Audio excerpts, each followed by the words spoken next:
something to say.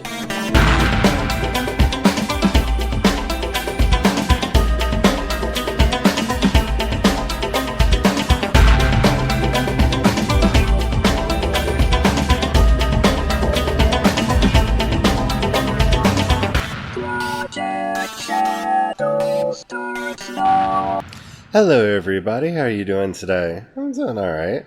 My name's Charlie, you might know me better as sci-fi fantasy writer C.E. Dorset, and today we're going to talk about something that is kind of months away but needs to start now if you're going to be doing it. Nanoprep. Now, for those of you who don't know what that's about, Nano, or NaNoWriMo, is National Novel Writing Month, and it takes place every year in November. November, yes. It is September now. Why are we talking about Nano now when it's months away? Because you need to get ready. The whole point of National Novel Writing Month, and I encourage anyone who thinks that they might have a story in them to try it, because when you're with a large group of people that are all working towards the same goal, it is empowering in ways that's really hard to explain for those who've never actually done it. But the purpose of Nano is to write 50,000 words in 30 days. In the 30 days of November, to write 50,000 words. That's a lot. That's 1,667 words a day, if you write every day for each of the 30 days. Now, that may not sound like a lot, but for a lot of writers, we're happy when we hit 800 words a day. Yeah, we set our goals higher. Personally, I don't feel satisfied if I write under 2,400 words a day, but I don't often do that. I try to do 16, but still often fall short of that. So the beauty of National Novel Writing Month is that it is a marathon. You and a bunch of other people get to the starting line and charge. You rush out there and you see how far you can get, see if you can hit your 50,000 word mark, maybe even finish your book. And for those of you who are wondering, the easiest example of this, because a lot of us had to read it in high school, The Great Gatsby is around 50,000 words. So if you remember that book, that's about 50,000 words. In fact, I do believe every novel H.P. Lovecraft ever wrote is under 50,000 words. So, The Strange Case of Charles Dexter Ward, At the Mountains of Madness, The Dreams of Unknown Kadath. I do believe all of those are actually under 40,000 words, just to give you some perspective on what this is. Now, the reason 50,000 words is the target is no matter what genre you're writing in, the literary associations that judge those things for the big awards will consider a book that long or longer as a novel. And so that's where the number comes from. It does make for a novel length fiction or really long novella, depending on if you want to be, how you want to be about it.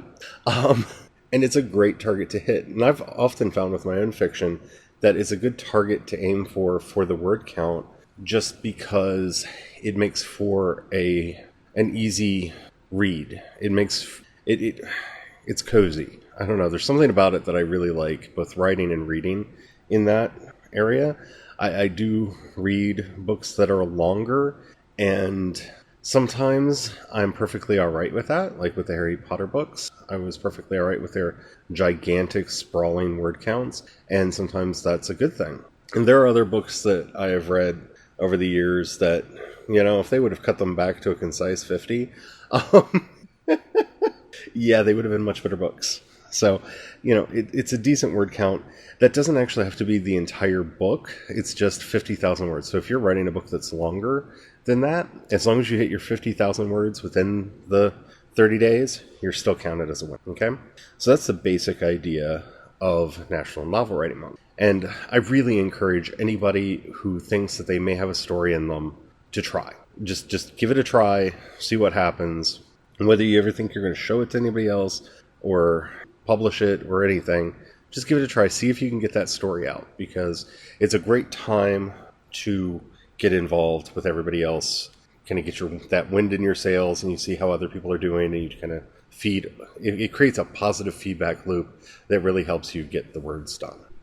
So this is supposed to be the Fiction Friday show, where I talk about what's going on with my work. And while I am continuing work on Stone of Heaven, which is going to get done. Sooner or later, it will be done. I have also begun work on the follow-up to Crucify My Love, which is a book that I wrote for Nano last year. And when I came up with the idea for Crucify, it was part of a trilogy. And so if you're wondering why that one's not on Amazon or really changed much since I wrote it, since the draft version that's up on Wattpad right now, it's because I want to get all 3 stories written and then do one giant sweep through the text and then take that and there's some things I want to try with the actual publication of it that would be different for me that I wanted to do. So, Crucify My Love, wrote that last year. This year I'm going to be writing Sanctify My Sin, be the follow-up. Now, I find myself in a very precarious situation when it comes to how to do outlining and how to prepare this year. Because in years past, I was an outliner, and I was a very strict outliner, and I worked on my outlines very, very hard, and I kept to my outlines, and that helped me get through my word count and helped me to get the stories done that I wanted to do. Last year, I became a quasi-pantser.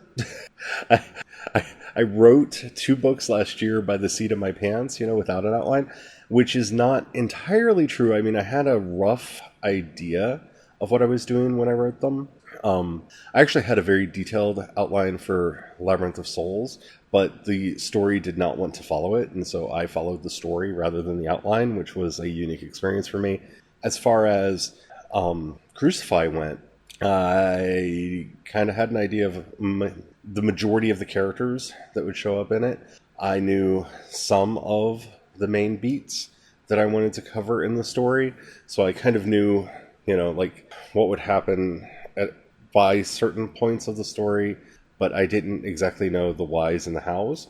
And still, within that very loose outline that I had last year, the story still found ways to change from what I thought was going to happen, because I would kind of, at the beginning of my day every day, kind of sit back and go, okay, so this is where I am, that's where I'm heading, so the characters will probably do this particular thing in this chapter, and sit down to do that. And quite often the characters would kind of laugh at me and say, kinda, but we're going to do this other thing. Which, for me, was a wonderful experience. I enjoyed writing that book so much, and I think that it became a much better book because it was allowed to breathe and go in all of the different directions that it wanted to go. So, what am I going to do for my Nanoprep this year? Well, number one, I really need to get a good idea of the characters. One of the things that made that book possible was I had an idea of the setting already, the city that it took place in, and the circumstances surrounding the events that led to the events of that book. I also knew what was actually causing the problem and how it could be resolved. I actually had a couple options of how it could be resolved, and the story through the writing ended up moving stronger towards one of them, and that's how it ended. I actually want to try to be a little bit more prepared for this book, because there were several characters that, like Granger. Granger was not intended from the start of the book.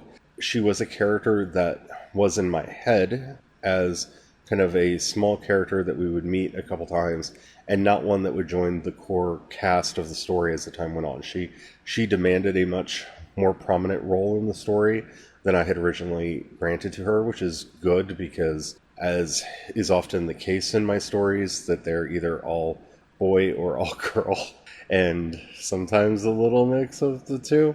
And that's my own issues manifesting there. But so, I need to get a better grasp of the characters and what the various through lines are going to be for them before I get started this year.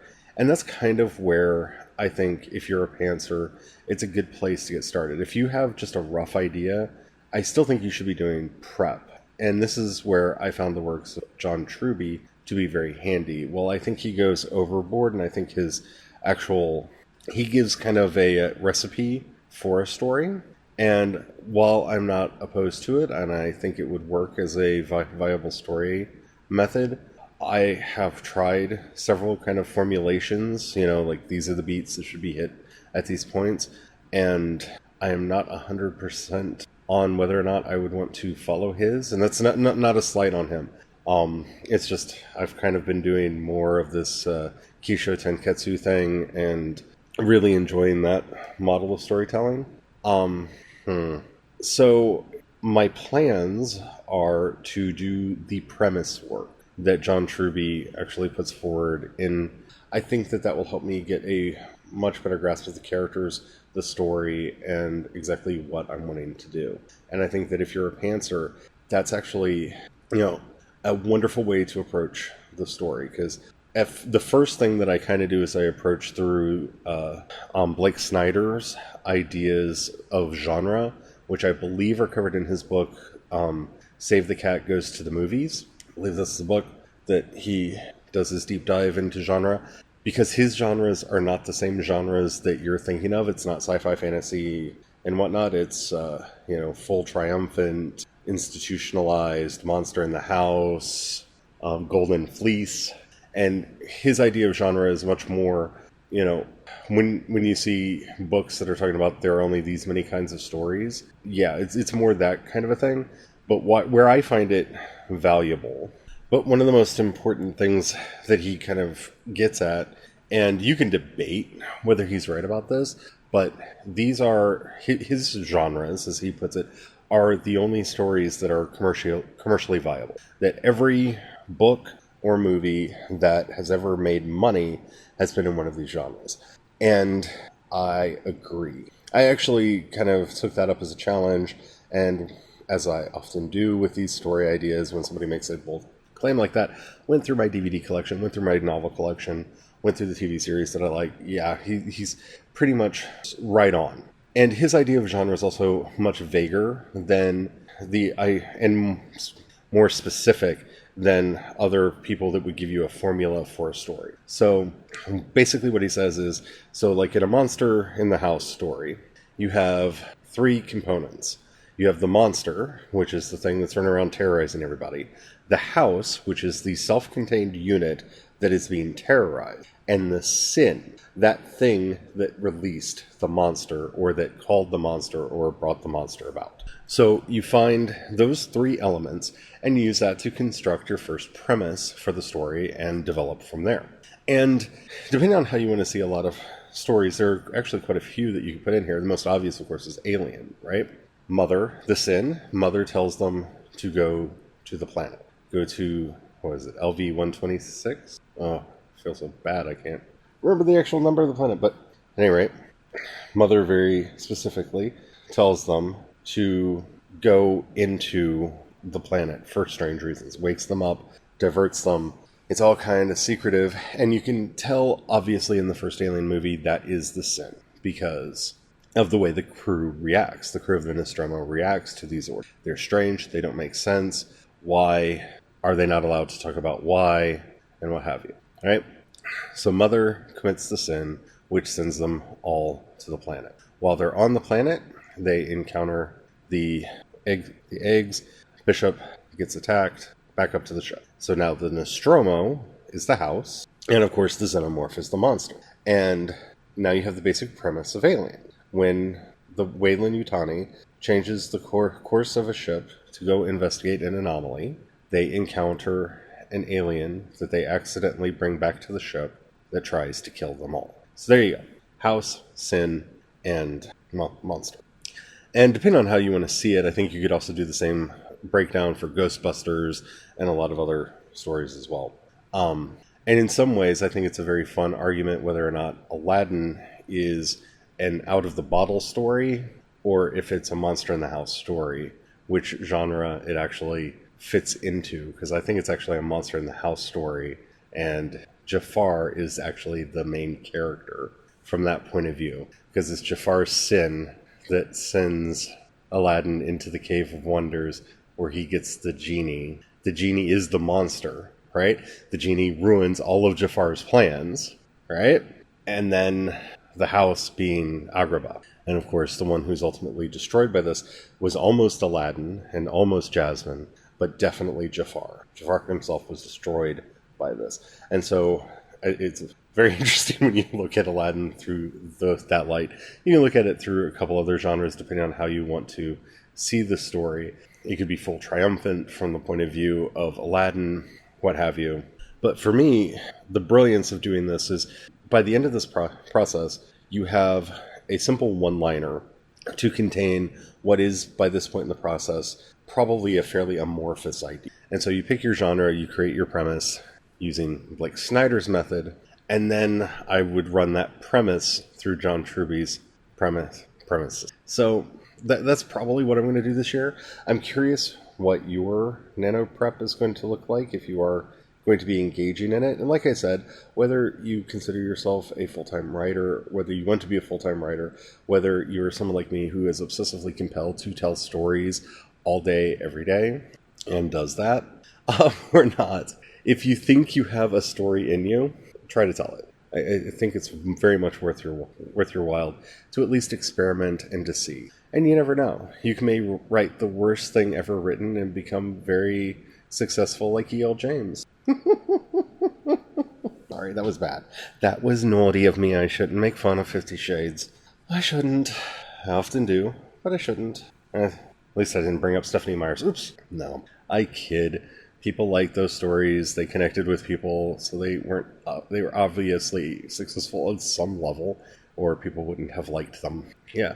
So that's kind of where I'm at, is I'm going to be taking the idea that I have for Sanctify, putting it through the process and seeing what pops out. And I'm starting it now because, as very often happens with me, the premise that I initially have for a story mutates over time as I fiddle with it in my mind, and the actual idea that I start writing is different. Sometimes significantly so, sometimes in minor details, but it's very often different. So I'm going to start playing around with Sanctify now and see where it leads me and what ends up coming from it. And I'm really curious what you guys are up to. If you're planning on partaking in National Novel Writing Month this year, do let me know. I'd love to see what all stories, and even more interesting to me, because I'm that kind of a fiction geek, what methods you're using. And they don't even have to be like, well, go read this book, because, I think there's kind of the pantheon of books that we've all kind of played through. And, that's John Bonnet's Stealing Fire from the Gods, which is a riff on Joseph Campbell's Hero with a Thousand Faces, but different in certain ways. You have your John Truby's, you have your Blake Snyder's. Blake Snyder seems to be getting more people interested in his stuff lately, which is interesting. I've heard other people reference him a lot more lately than I have in the past. And a lot of other people that I'm currently forgetting because I basically just listed my favorites. And I'm curious what's yours, because I think one of the things that really makes writing interesting is seeing how other people do it. And I think that's true for storytelling in any form or creativity in any form. It's one of the things that I love about the art assignment is, while I am not an artist in that sense, especially when they go into the creative process of either a school of art or a particular artist, seeing how they handle with their creative instincts and how they make it through those things. I don't know, I find that interesting to see how that works. And I often glean things from my own life. So the other thing that I will be doing is starting to put together playlists to inspire the story that I'm working on. And I'm curious if any of you can name the song that Sanctify My Sins gets its name from. I think I've actually mentioned it on the podcast if anybody was paying attention a while back. But yeah, that is a line from a song that inspired the story. If you can, hit me up on social media. I would love to see what you think. See if you can answer that. If you have anything else to say to me, you can hit me up on social media, especially Twitter. Twitter's the easiest one to engage with me on because I'm on Twitter way too much. That's kind of my favorite social network. So you can find links to my social media accounts. I hate saying that. Over at projectshadow.com, as well as links to every place this podcast is available. And it's available in a lot of places. Yeah, so I feel like I had something else that I wanted to say, but I didn't write it down. So there it goes. If you can support this podcast and you want to, one easy way that you can do that is whatever you're listening to me on. If you can give it a like or rate it in some way, that really does help the podcast out. If you're able to do that, share with people that you think will find what I'm talking about interesting. That helps out a lot. And I want to say thank you to everybody who has been sharing the podcast. If you would like to be on the podcast, you can follow me over at anchor.fm. You can find a link to that on my website. It's anchor.fm/Project Shadow. Follow that. If you go over there, you can follow me in the Anchor app and leave me a 1-minute message that I can use on the site with your questions or comments. That would be very cool to do. If you feel like supporting me financially, you can in whatever you're listening to me on, look at the show notes and you'll see a support on Anchor. If you click that, you can support me at the $1, $5, or $10 a month. That really would help me out to keep everything going that I'm wanting to do, especially as I'm struggling over whether or not to buy vellum right now, because thanks to my patrons and other wonderful people who have employed me to create artwork and stories for them, I have enough money to buy vellum sitting in my account. I don't know if it's the right thing to do. If you want to make that easier for me and help me have a little bit more money so I'm not stingy about when I should spend it, you can help out there. If you want to support everything that I do, you can head over to patreon.com/CEDorset and support everything, including my writing there. That's enough of the calls to action. There's a lot of them. I'm sorry for that, but yeah. It's not like YouTube where it's like, share, subscribe. I kind of wish I could just do a simple like, share, subscribe. But yeah, maybe I'll just start doing that as a joke and see what happens. Yeah, thank you to everyone who's continuing to say nice things to me. It really does mean a lot. I don't really know how to cope with that, but thank you. And to everybody who has reached out over the last couple days, I can't say thank you enough. And yeah, so thank you. Until next time, I will see you later. Or you'll hear me later. I don't really know how that works. Anyway, don't forget to have the fun. Bye.